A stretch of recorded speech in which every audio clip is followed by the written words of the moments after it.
in Gorton Town in Manchester, that place of high renown. You can read it in the history books in the library down in town. There's a story of a man who brought great local fame to the town that had adopted him. Bill Barker was his name. Lay your money down, it can't be done, said many's the remarker, who now remembers Gorton Town and bouncing Billy Barker. In streets of Gorton when a lad he played the local games, football, kick, stone, knock and run, and he knew the people's names. But he soon found that he could jump where no one else could go, and he practiced until he could do what others didn't know. Lay your money down, it can't be done, said many's the remarker, who now remembers Gorton Town and bouncing Billy Barker. Bill's secret were a pair of weights, he held one in each hand. He used his arms to swing 'em up when he jumped up from dry land into the middle of the cut, which was so very wide. He used his arms to swing 'em up and reach the other side. Lay your money down, it can't be done, said many's the remarker, who now remembers Gorton Town and bouncing Billy Barker. Now every Sunday morning when the day was getting warm, along the Cutter Edge Lane locks Bill Barker would perform. He said he'd jump into the water and step right across, and asked if any betting man would care to chance a loss. Lay your money down, it can't be done, said many's the remarker, who now remembers Gorton Town and bouncing Billy Barker. Folks would stare in deep amaze and mouths would open wide to see Bill bounce just like a stone and reach the other side. But more than this, when coming back to make the challenge harder, Bill did the trick but started out with his back towards the water. Lay your money down, it can't be done, said many's the remarker, who now remembers Gorton Town and bouncing Billy Barker. But sad to say, in Gorton Town is home since childhood days. In 1965 Bill Barker passed away, but up till then at 80 year he was a greatly mon, and people still recall his fame and tell it when they can. Lay your money down, it can't be done, said many's the remarker, who now remembers Gorton Town and bouncing Billy Barker. Now whilst I'm here I'll sing to you about another man who hails from this area, and during his lifespan he championed community and arts for everyone. If you look around MK today you'll see what he has done. He was an arty local lad for sharing, he was willing. He made MK a better place, did our Billy Billings. Billy was a gentle soul and very modest too. There's rumours he was SAS, but nobody ever knew. He said if I have enemies it's 'cause I'm crude and scruffy, but this didn't stop him making waves and landing an MBE. He was an arty local lad for sharing, he was willing. He made MK a better place, did our Billy Billings. Some 500 people came to church to say goodbye to this dynamic local chap who gave everything a try. Up by Pear Tree Bridge you can see his dinosaur. Bill Billin was a gift to us, he opened up the door. He was an arty local lad for sharing, he was willing. He made MK a better place, did our Billy Billings.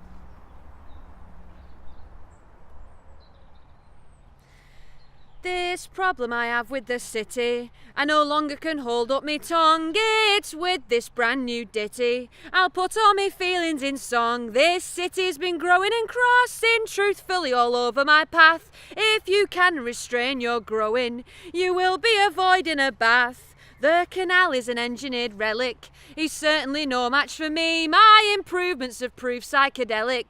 Compared to his blue and his green, I won't be held back by indifference to progress and also to change. If he has a problem, please air it. I welcome a healthy exchange. You have seen the products of your evolution. Wrapping an oak tree up in a shop. I agree that this grim contribution was not meant its lifer to stop. I understand your need for improvement. I have undergone similar schemes, but you have to think of these movements and how they can become extreme. I was the first smart city that stands up however you fight. You may have been built here first, but you have to declare that I'm right. Your simple design and construction may have been a leap forward at time, but I will not accept the admission that your skills are better than mine. Now I see fit here to mention the case of the tortoise and her, and believe it is not my intention to label us circle and square. Whilst we may not be so different and we do share some common traits, I would ask you to slow down your ascent before it becomes far too late.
There is a swell of Tommy shops from Stoke Bruin to Gayton.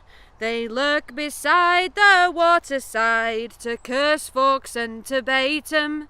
They make our working lives more hard by stealing all our wages. Since the owners put 'em in, it's doubled both our ages.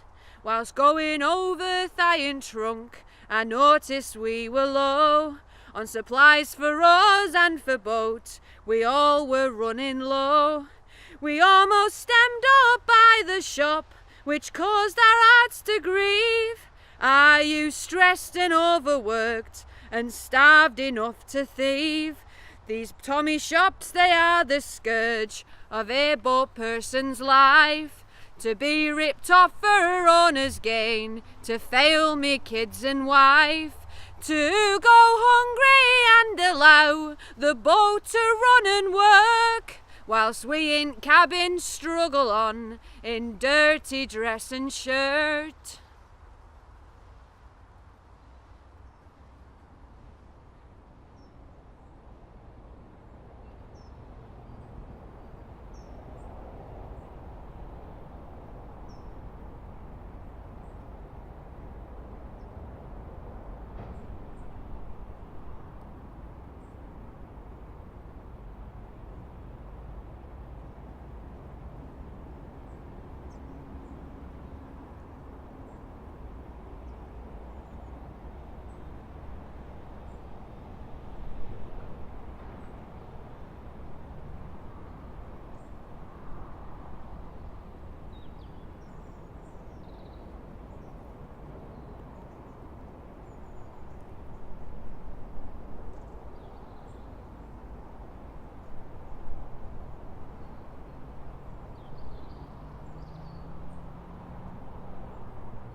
Up by Stoke Bruin at the sign of the boat, a humble bargee was fumbling in his coat. He pulled out the keys and the engine did sound. On that Sunday morning he was tunnel bound. He pre-booked with Catherine so that he could go through. She met him out front of her house with a brew. She boarded the boat and cruised into the mouth of the Blisworth Tunnel facing east to the south. They entered the tunnel, the boat all aglow, as the headlamp created a dancing shadow. There was pulling and pushing on the old tiller bar. Steering through Blisworth was awkward so far. With a third of the tunnel behind them, they saw that the steering began to ease up a bit more. This restored portion was a blessing, but still, I wouldn't fancy legging it, that'd be overkill. The fore end began to drift off far again. The last 500 metres were proving a pain. Imagine the leggers and their brass armbands putting their lives in the boat's command. He envisioned them at Candlebridge or buying tallow, lighting them up when they went down below, to tempt Springhill Jack to visit them there. Before he could finish, the boat's horn did blare. You're all set for Gayton, I presume, said Catherine, and hopped off the boat onto land with a grin. The boater, readjusting his eyes to the light, said thanks very much, I should reach there tonight.